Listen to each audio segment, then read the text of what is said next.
नहमदुहु व नुसल्ली अला रसूलिहिल करीम अम्मा बाद फ़अऊज़ु बिल्लाहि मिनश शैतानिर रजीम बिस्मिल्लाहिर रहमानिर रहीम।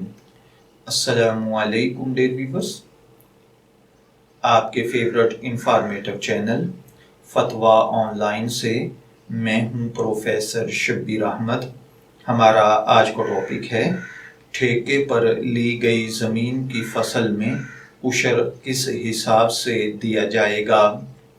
ये एक सवाल है जो कि सईदुर रहमान साहब ने ओकाड़ा से पूछा है। वो कहते हैं कि मैंने कुछ ज़मीन ठेके पर ली है और ज़मीन पर फसल काश्त की है, इस पर मैं उशर किस हिसाब से अदा करूँगा।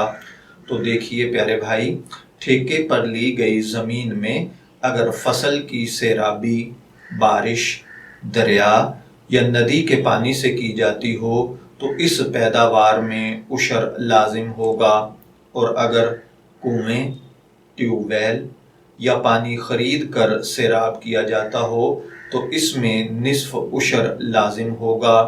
जबकि मज़कूरा दोनों सूरतों में उशर ठेकेदार के ज़िम्मे लाजिम होगा।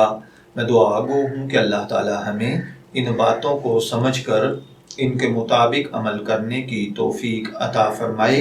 शब्बीर अहमद को इजाज़त दीजिए, फिर हाजिर होंगे किसी नए टॉपिक के साथ।